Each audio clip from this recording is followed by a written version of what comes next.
This episode is brought to you by Hasa.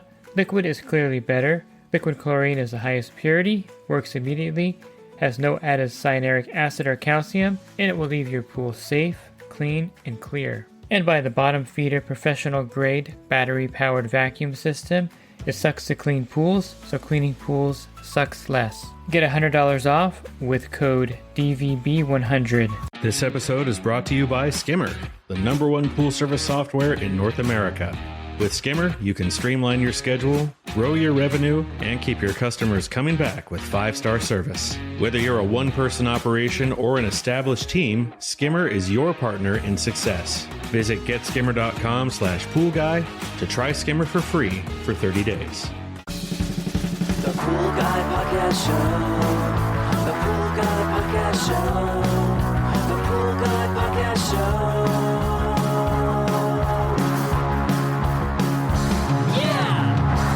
Hi, welcome to the Pool Guy Podcast Show. In this episode, I'm going to talk to you about dogs on your pool route, specifically dogs swimming in the pool, some cautions, and some things that you can do, of course, to service that pool still, even if dogs are using it on a weekly basis, which is, of course, annoying. I'll go as far as saying that at the beginning here. Are you a pool service pro looking to take your business to the next level? Join the Pool Guy coaching program. Get expert advice, business tips, exclusive content, and get direct support from me. I'm a 35-year veteran in the industry. Whether you're starting out or scaling up, I've got the tools to help you succeed. Learn more at swimmingpoollearning.com. I'll start off by saying that I do love dogs. I treat them really well on my pool route. They get treats. I had various dogs for many years, and so nothing against dogs themselves or owners that love dogs and let them use the pool. It's something that we just have to deal with because there's no way to convince anyone that their dog is causing any kind of problem. You probably see them in stores and like little baby carriages, and people really take their dogs seriously to a level that other countries kind of frown upon when they see Americans with their dogs.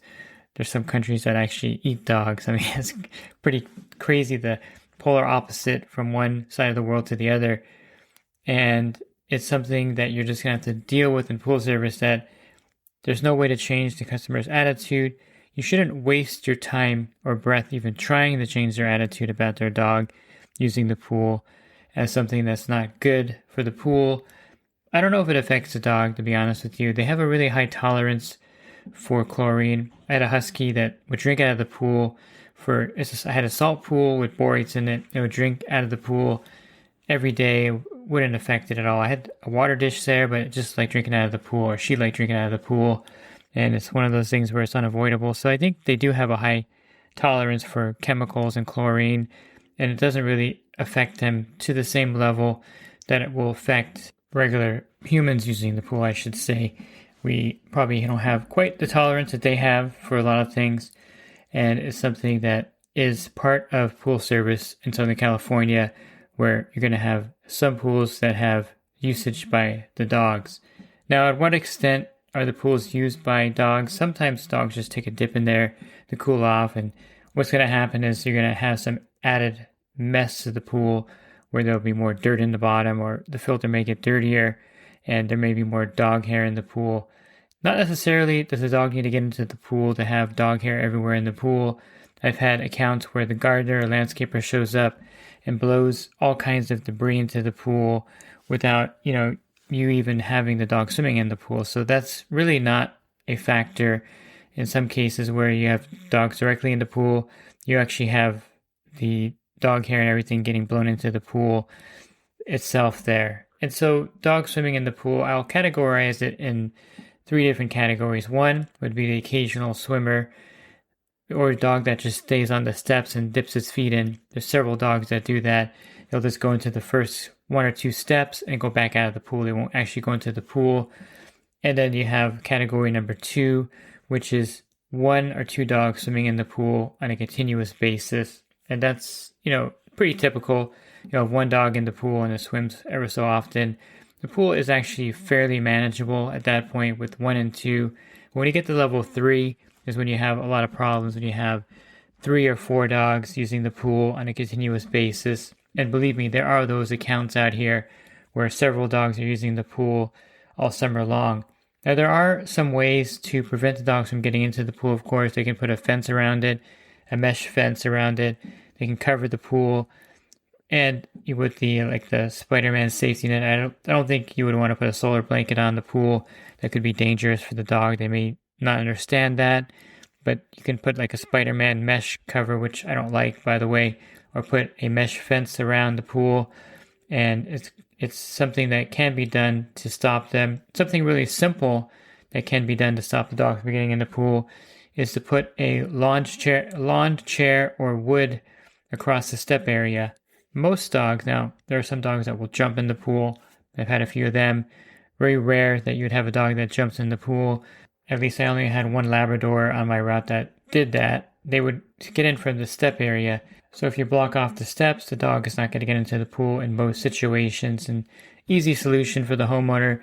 Sometimes I'll tell you that, I have no way of stopping the dog from getting in there. Just say, if you put a lounge chair across the step area, the dogs won't go into the pool. And that's usually the case. So if the homeowner actually doesn't want their dog in the pool, there are active measures that can be taken to stop the dog from swimming in the pool or drinking out of the pool also. Now, let's just get realistic here and talk about those pools where the dogs are swimming and the homeowner really likes the dog swimming because they feel they're cooling off and someone's using the pool at least. And I get it. Sometimes they don't even use it. I've had many accounts where the homeowner themselves never used the pool, but the dogs used the pool. So they feel kind of some vindication that, yes, I invested all this money, the kids are grown and moved out, and the dogs are using the pool now, so don't bother me about the dogs. Well, in that case, you have to bother them somewhat about the dog swimming in the pool because there is a level of service that you're providing, and there's a cost associated with dogs in the pool that you cannot absorb. So let me touch on both of those. The level of service you're providing is that you're cleaning the pool, trying to keep it algae-free, swim ready, I guess, in some cases for humans if they ever use the pool. And so at this point, it's really difficult to achieve the first part of your service, which is keeping the pool swim ready. Because if you've had pools with multiple dogs swimming in the pool, you know that it's impossible or virtually impossible to keep the pool clean. There's dog hair in there, the water's cloudy, there's possibly algae forming, and there's a lot of dirt in the pool, especially if the dog walks through the planters, walks around in dirt areas, the dirt level is increased in the pool. So that part can't be achieved theoretically with a pool with many dogs swimming in it. So the customer has to be aware of the fact that their pool is not going to look the way their neighbor's pools look when they don't have dogs swimming in it. So clarify that with the customer that you're going to do your best to maintain the pool, but at some point they'll have to understand that the quality of the water is going to suffer because of the dogs. And I've really never had a problem with any customer realizing this. They're like, I understand. I see how the pool looks, the dog in there. I get it. Don't worry about it. And that usually is the case. So you have to actually let the customer know, because if you don't communicate that, they're going to think that you're not servicing the pool correctly. There was another customer, not one of my customers, but someone in my group, not dogs, but ducks. And I could probably do a whole podcast on ducks eventually, but she had ducks in the pool and they were like her dogs. So she was feeding the ducks. They were swimming in the pool, making a total disaster of it. And the pool company informed her, or the pool guy in my group informed her that this is going to be a problem. And she told them, don't worry about it. I don't really care how the pool looks. And I love my ducks and, do the best you can. And that's it. And so that's actually pretty nice. You get to the pool and it doesn't really matter how the pool looks. I guess it's nice. I don't think it's that nice with ducks in there. Same thing with dogs. The customer has to have a realistic baseline of how their pool's going to look every week with the dog swimming in there. I've cleaned pools before where I finally cleaned it and the dog gets right back in and it's messy again. So sometimes it's futile to clean the pool to a level, where it's actually clean all the time. The second part of that is the cost involved with maintaining a pool with dogs swimming in it. It's going to cost the customer more money because there is more involved in keeping that pool somewhat semi-usable or clear. And I would recommend implementing these things on a pool with dogs swimming in it, number one, I would add borates to 50 parts per million so that you have at least that protection against algae forming in the pool. I would also, and also will allow the chlorine to last longer, I would also add a PoolRx to the pool. Now, you have to time the PoolRx plus when you're adding it to the pool. Add it like earlier in the season than you would normally add it if there's humans using the pool. I say this because if you have the pool at a high chlorine level, which typically you're going to do with dogs swimming in the pool, and I'll touch on that in a minute, the PoolRx reacts with high chlorine, or the copper at least reacts with it, and it could actually turn, if the dog is like a Labrador with light colored hair, it could turn it greenish in tint. So be strategic with the PoolRx to add it before the dogs are actually really using the pool tremendously. And there is an off season for dogs, thankfully, that there is a water temperature that they don't like, and use that like February, March to add the PoolRx, and then that's going to give you an extra additive protection. And of course, utilize phosphate and enzymes also. So you're going to use all three enhancers that I recommend in that pool to really help you with that, with the dog swimming in the pool.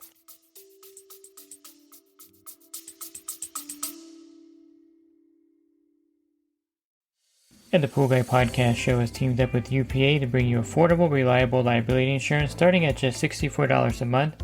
Get up to $2 million in coverage, and the members of my coaching group get an even lower rate. Protect your business and your peace of mind. Sign up with UPA today by clicking the link in the podcast description.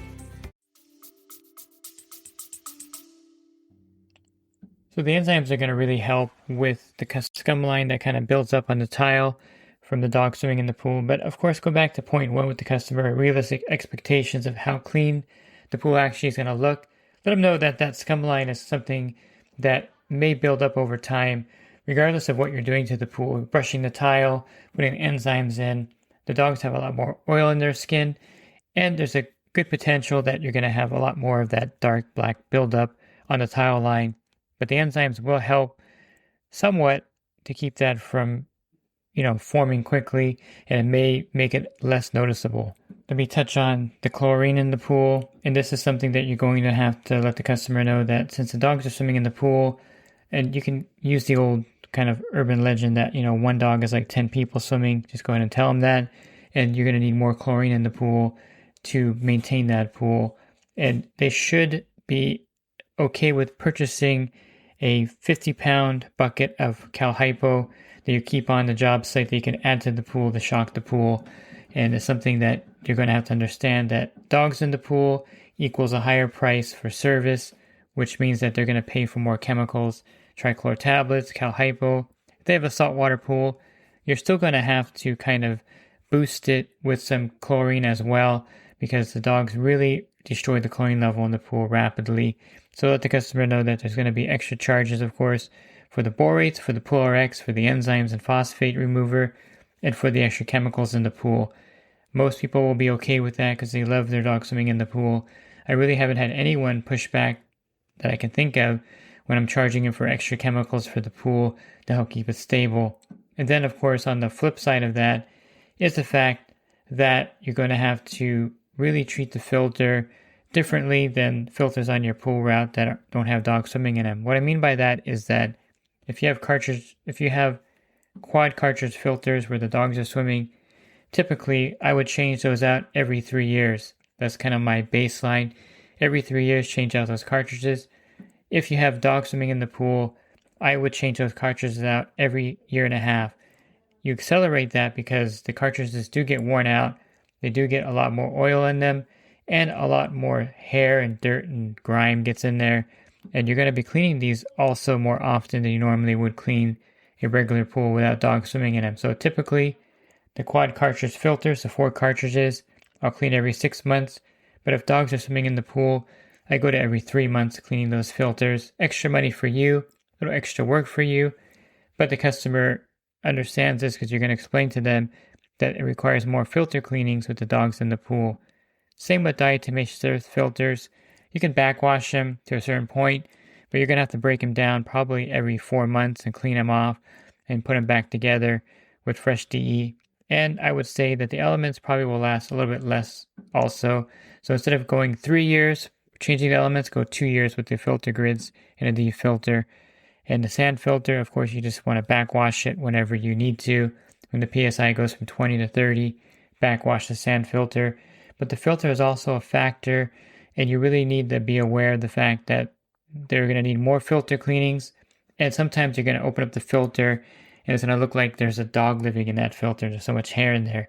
So be aware that the filter cleaning is going to be messier, more time consuming, but you're getting extra money because you should be charging for the filter cleanings. And with the extra cleanings, you're going to actually get extra money on those dog pools.